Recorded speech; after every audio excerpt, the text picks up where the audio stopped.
Hello, everybody, and welcome back to 50 Shades of Tay. I'm Taylor Gonzalez, and today I am thrilled to be joined by costume designer Jennifer Starzyk, who you guys know her work from The Iron Claw, Bill and Ted Face the Music, Reminiscence, and so many other series and movies. Jennifer, how are you doing today? Oh my gosh. Hi, Taylor. It's so nice to meet you. Thank you so much for having me here. I am doing great. I'm currently filming in Toledo.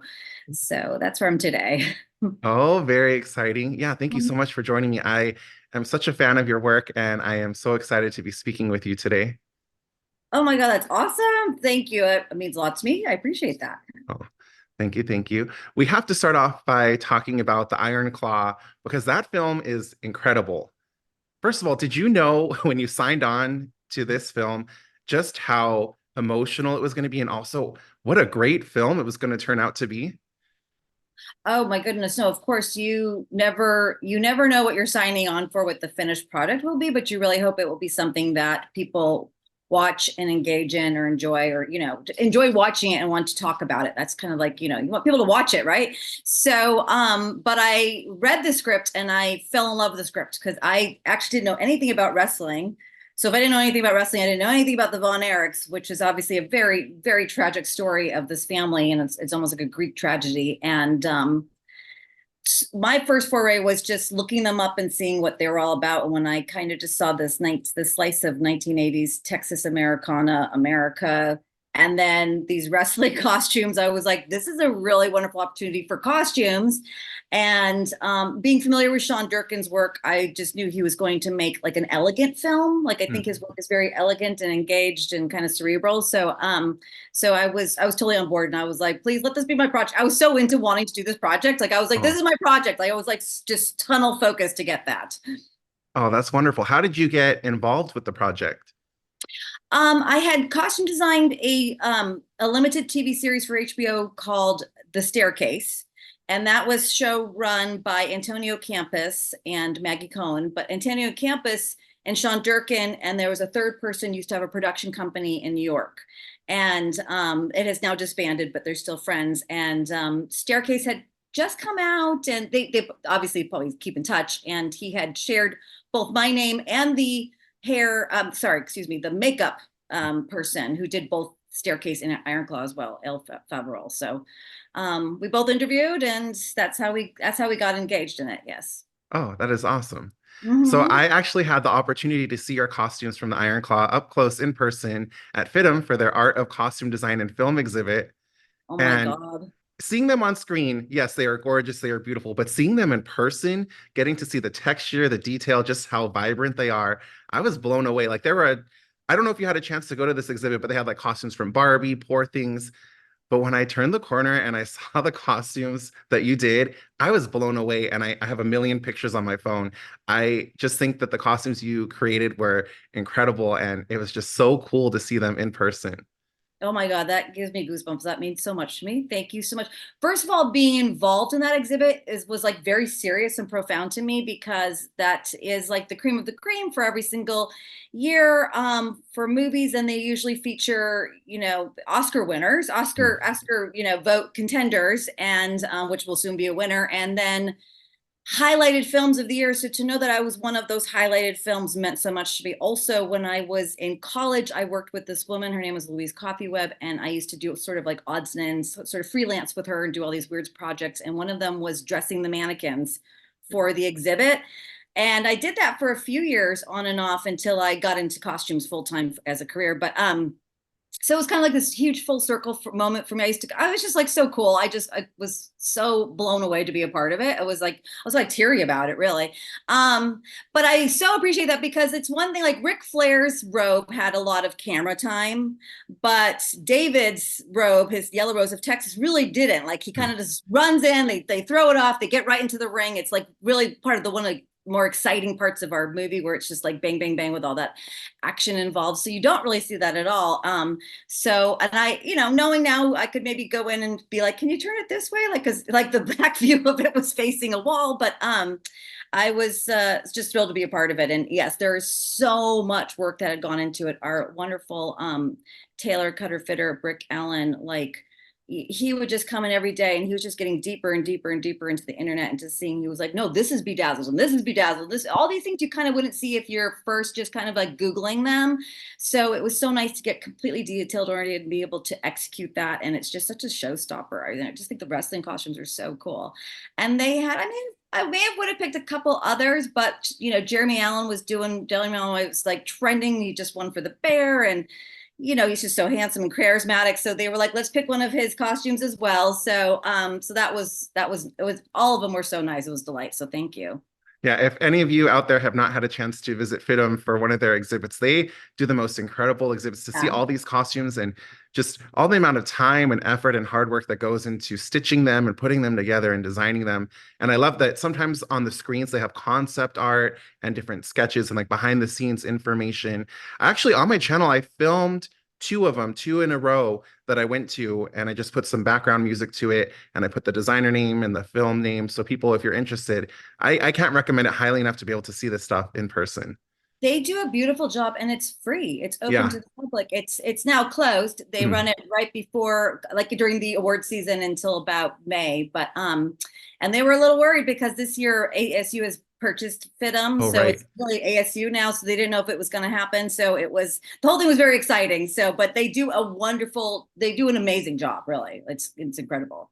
Yeah, it's definitely a highlight of the award season for me, especially, yeah, to just walk in and just be immersed in the different worlds and to see your costumes alongside with Wonka and Barbie and just all the different designs was so fun.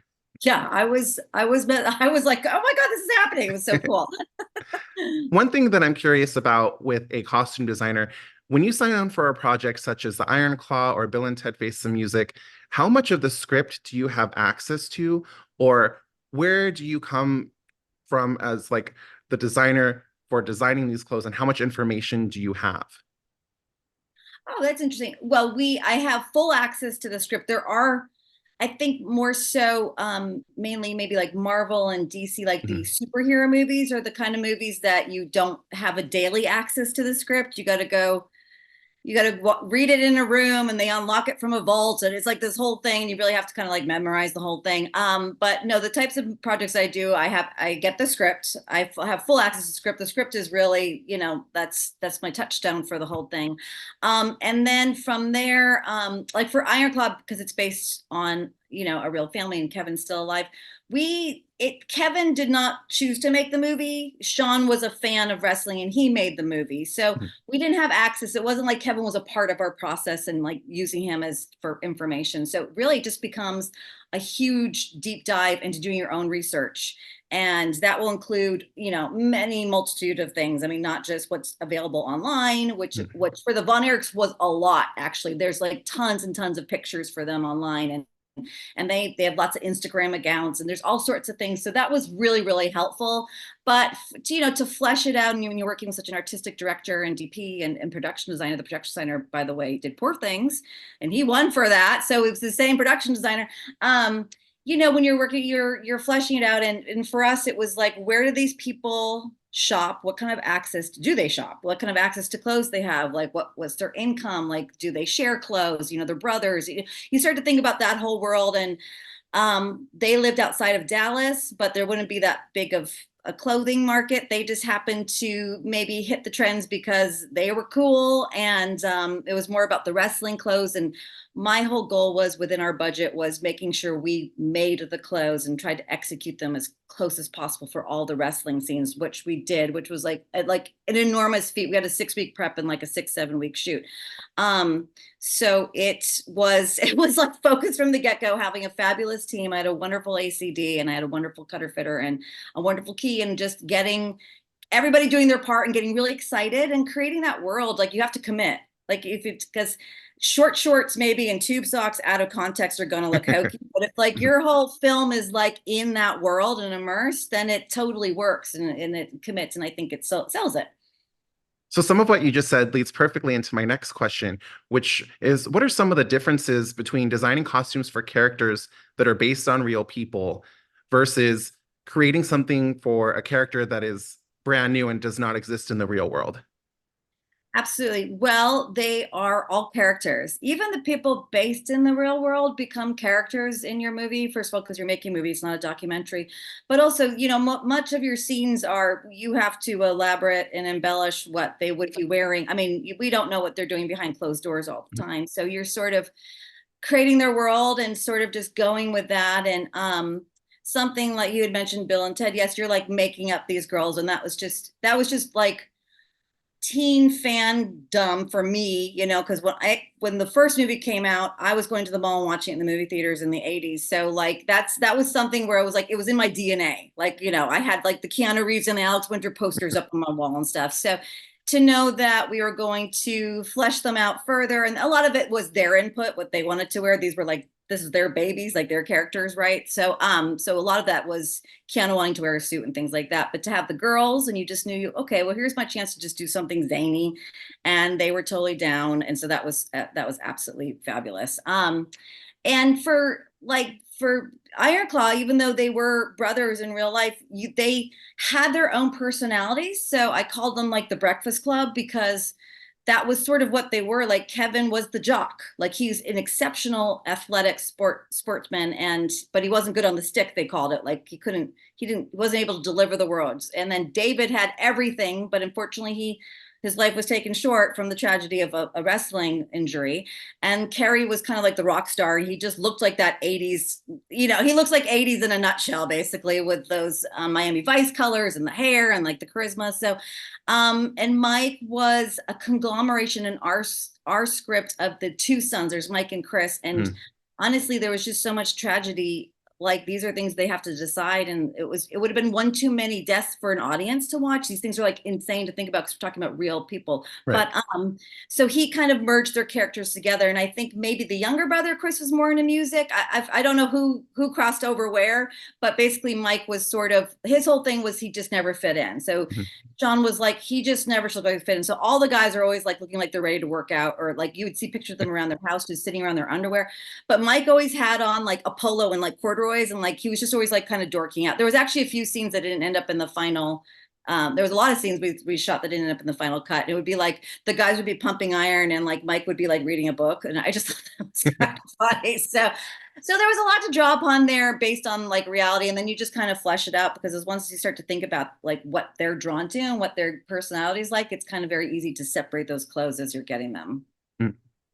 So one of the films that you worked on that I really enjoyed was Reminiscence. That was one of the first films when theaters started reopening that I went to go Yeah. check out. And yeah, I think it was like the first or second movie that was in theaters when things were reopening, which is crazy to think now. But Yeah. I really enjoyed that film. Do you have a favorite memory from working on that film?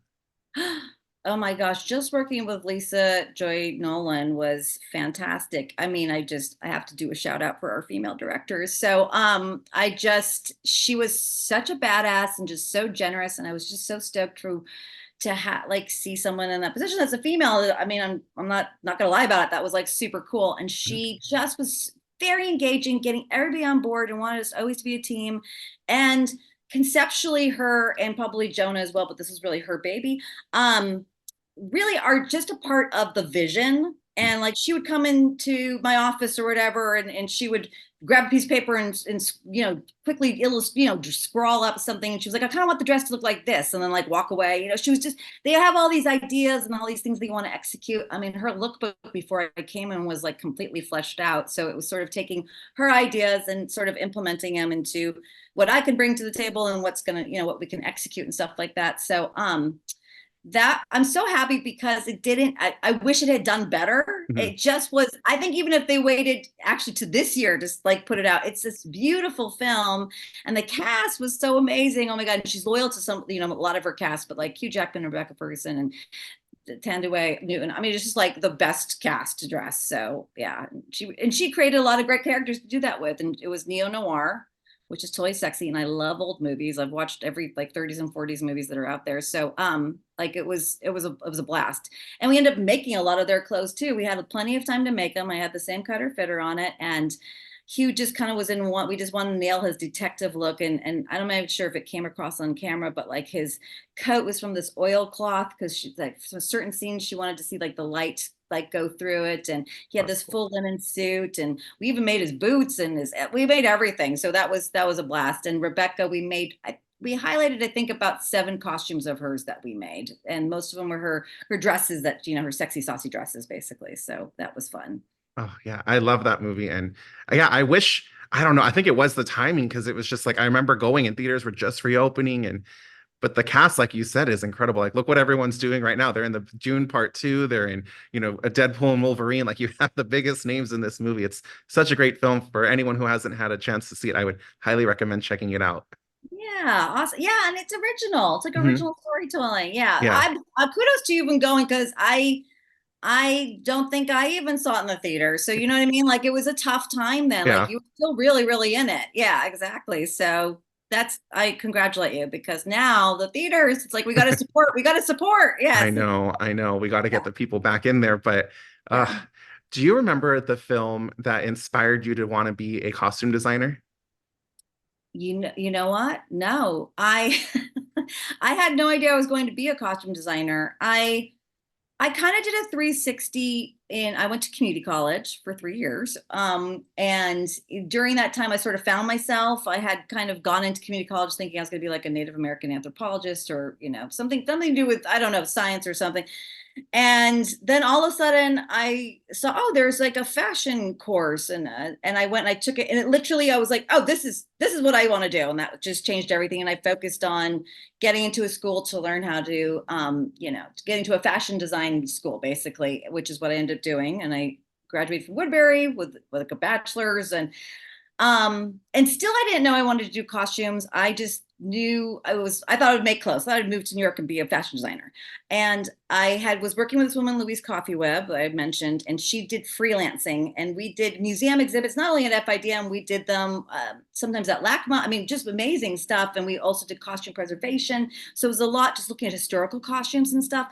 And a small non-union producer called her, and he must have met her at a LACMA event. He said, "Do you want to costume design something?" She said, "I don't do that, but maybe, this woman that assists me does." So I got on the phone, and he was like, "Well, I need someone with experience, but you sound like smart enough, and I'll pass your number along if somebody needs help," which is exactly what happened. And that costume designer ended up calling me, and the movie was for Bryan Cranston, the actor, had I don't think he's even had the Malcolm in the Middle like fame yet, but he had written a movie for his wife to star in.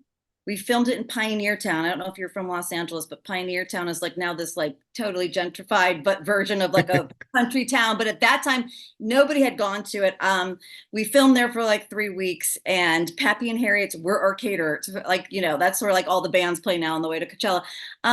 I was the only one that stayed in Pioneer Town. The rest of the crew, which was very small, like drove out the valley and stayed at a hotel like with a pool in the middle of summer. And I stayed with like bats in my room. It was like insane. I was like, this is awesome. Like I was like, this is fun.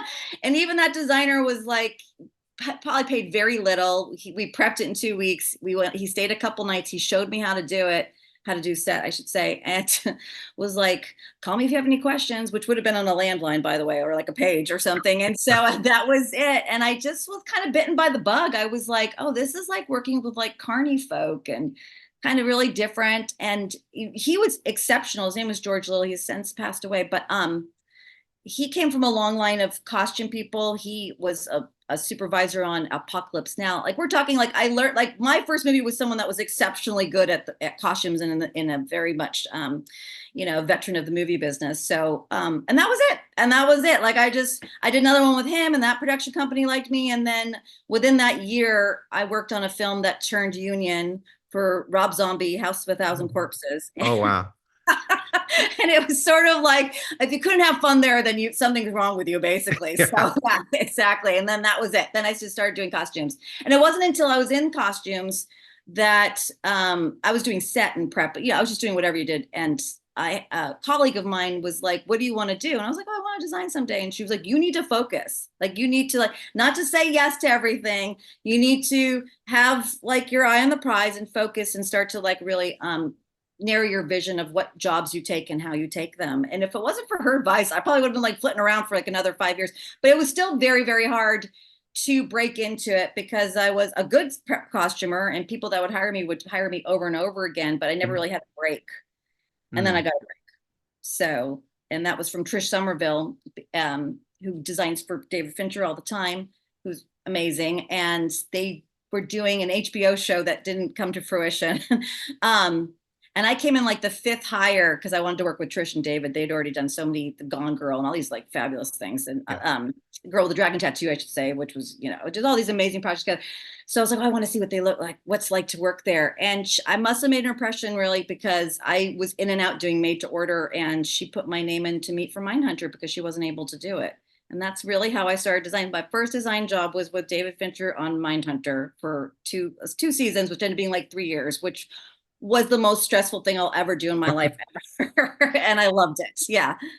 That's incredible though. What a great way to get your, Yeah. start in the industry. That is so cool. Yes, yes. And if you work for David, you're in. Yeah. You cannot learn or try to rise to the occasion any much more for another human being. He's one Hmm. of a kind. Oh, that's incredible. Yeah. So other than films that you've been working on lately, what are other films that you've been watching that you're inspired by the costumes in the films? Oh gosh. This is one of those questions I always am like left blank. Like when someone's like, "What have you been watching lately?" And you're like, "I know I love something, but I can't think of it." Hmm. Um, I mean, I'm just gonna go back to because I haven't watched. Oh no, I that's not true. I went this year. I've seen Problemista and Love Lies Bleeding in the theater, and both I thoroughly enjoyed, and I just thought they were like so, so strong and fun, small scale. Those kind of movies I kind of am naturally drawn to. I was full on rooting for Poor Things. I mean, everything about Poor Things to me is like mwah, perfection. So Yeah. that was like highly inspiring. And I was always someone that wanted to kind of to do. I would like to do historical fiction Ooh. where it's based on something, but like you kind of have carte blanche to like execute that. I've been that's always been on my list to do. So maybe somebody out there, if you're doing that, look me up. So those are my favorite, but I love like because it's gotten a little slower with things coming out, which I actually kind of enjoy because you can catch things. But right now, I'm luckily very grateful to be working, so I have a lot to catch up on this year. So, Oh, um, yeah. yeah, like I want to see Furiosa. Like there's lots of things I want to go out and see. So, but I Yeah. haven't had a chance. So, and I think during when it was kind of slow last year, because everything seemed to have come out November, December last year. Like Mm. everybody thought they had an Oscar winner, basically. So that was kind of a shame because there was a big lag of things a lag of time without it. And obviously there was Barbie and Oppenheimer, which Yeah. was amazing during the summer, but there really wasn't a lot after that. So I kind of reverted back to old movies actually. And a Oh, lot of great. old movies that I hadn't even seen, which would be even crazy to say which ones they were, but just taking my time and kind of watching because I do love that so much. And that just, all the bass and old movies and all that's like this stuff just turns me on. I just love it so much. So yeah. Oh, fun. For me, the most recent films that I've seen where I was just like blown away by the costuming were Dune Part 2, Yeah. Furiosa, and then I was recently a couple months ago at CinemaCon and they had in the lobby the costumes on display from Wicked, and the details on those Wicked Yeah. costumes, Oh, I bet. incredible. I cannot I wait to see that. Oh my gosh. Now that I didn't even know. So that sounds fabulous. Yes, and I forgot about Dune. I mean, Dune, of course. Yes, absolutely. So yeah, there's so much beautiful work out there. It's so Mm. many talented people doing amazing things. So yes. Yeah, and what I find really nice about the costume designer industry is a lot of them are friends. I think we even have a couple mutual friends, Cynthia Summers, who did the Last of Us series. I think we both have a mutual friend in her, and also Marina Torbina. I Oh, think also, yeah, it's just like a I nice. mean, I follow those women because I'm a fan of their work, but really, honestly, I don't really know them. So Oh, yeah, so if it was something on Instagram you saw us yeah, liking at yeah, the same time, I just, I think we're a very supportive bunch. I would yes, hope we are, I perfect. guess. Yeah, so it's sort of that, and I do find, when you are doing the work, you realize, we're the only ones that know how hard it is to do this job, and there's a lot of things that aren't in your control all the time, and what ends up on screen, and just all sorts of stuff. So I think our support community has gotten really strong, especially during the strikes. I think it really got even Mhm. stronger. So yeah, No, I think you worded it perfectly. Just a very supportive community. And it's just so great to see, all the different costume designers just lifting each other's work up. Because, like you said, you guys know exactly how hard it is and what goes into designing them and making them, become reality. yes, yes, absolutely. So, out of all the projects you've been a designer on or in the wardrobe department, is there a project that you're most proud of? Ooh, that's hard because they all have their moments and their qualities, but I really, really was extremely proud of Ironclaw. I knew that was special. Mhm. And I got my own PR with the hair makeup, and we really, really what felt so strongly about that movie. And I was lucky enough to kind of really almost do, we had a small budget, which was also, I mean, it was small prep, small, but everything it was really incredible what we executed on that. And I still was got to almost get everything I wanted to do on camera. I was probably about 80% Oh, happened wow. that I really wanted to happen, which means a lot. And also was tremendous thanks to Western Costume Company. They helped us within working within our budget to make sure we could have things for a period film.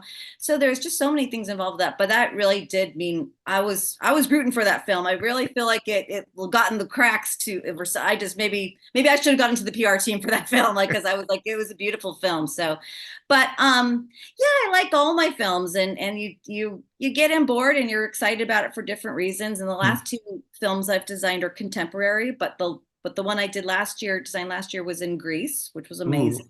awesome. And they were like billionaires, so it was contemporary but very, very upscale clothing, you'd Mhm. say.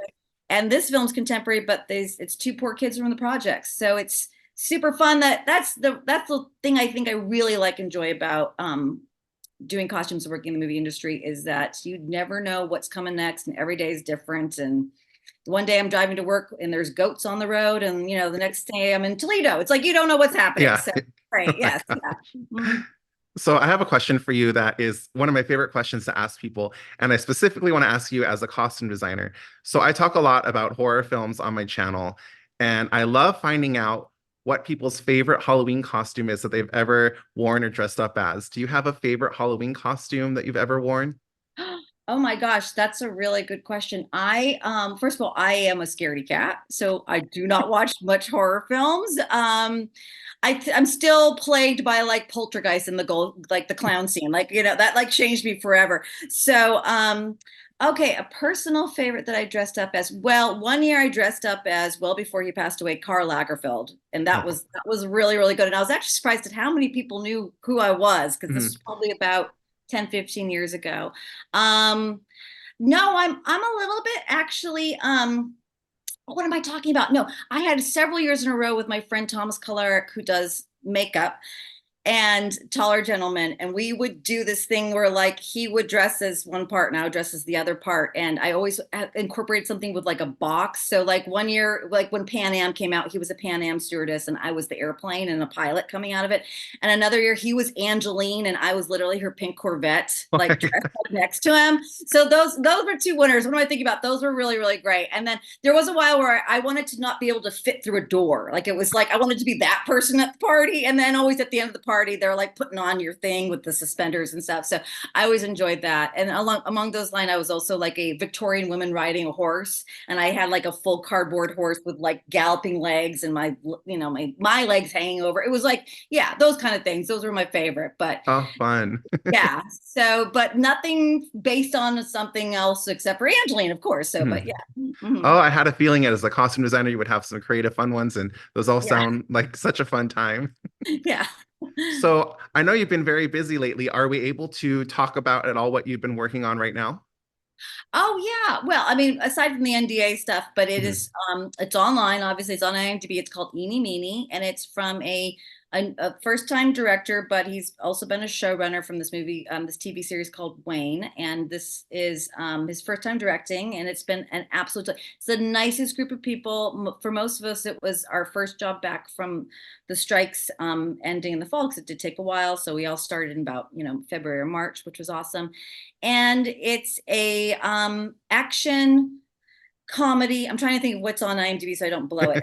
Action comedy heist. So, and it's got a female lead and Mhm. Samara Weaving, who was the I daughter love in her. Bill and Ted. So I was so stoked to be reunited with her. So, and it's got lots of great cast, and her she's the lead, and Carl Glussman is kind of like an old love interest. And then we've got a lot of great day players like Steve Zahn and Andy Garcia and all sorts of stuff like that. So Oh, it's, yeah, it's a load of fun. It takes place in what would originally have been Brockton, Massachusetts. That's where Sean's from, and he takes Wayne was also to kind of took place in Brockton, Massachusetts, which is a very much working town. mhm. So, with the incentives of this and that, we ended up in Cleveland, and it's been a blast. I've enjoyed it very much. So, Oh, yeah. so fun. I know you Mhm. said you're a scaredy cat, but Samara Weaving is one of the most incredible horror actresses. If you have not seen Ready or Not, I Right don't or think not? that one's too scary. It's not too scary. I think you can No, no, handle Ready or that's Not. good. Okay. Yes. And then she's also in Scream 6. She is just incredible and a scream queen, and I love her so much. So if you ever are brave enough to check those two out, I think you can handle Ready or Not. Scream 6, you might be a little bit spooked, but she's so good in that movie as well. Oh my God, that those were a little too spooky for me. I might be able to watch it now because it's six, but I Mhm. definitely watched Ready or Not. It came out very Oh, shortly okay. after we finished filming Bill and Ted, and that came out, and I was like, oh my God, she's so amazing. So, yeah, that those are fine. It's kind of the ones with like the spooky monsters Yeah. or like, yes, like the slasher films, but that was more of a satire, so that's Yeah. okay with Yeah. me. Yeah. Yes, yeah, Oh, yeah, that ending is just like one of the yes. craziest endings of all time. Yeah, yeah, and that was great because that costume unraveling, that Mhm. dress, oh, so good too. Yeah, no, she's amazing. Oh, So that's so fun. Well, Jennifer, I just want to say thank you so much for joining me. It's been so much fun talking with you and getting to hear about working on the Iron Claw and Bill and Ted and Reminiscence. Thank you so much for taking the time to speak with me and for joining me today. oh my gosh, my pleasure. I cannot believe you wanted to speak to me. So thank you so much, and anytime. Oh, thank you. And have a great rest of your day. Okay, you too. Bye. Bye.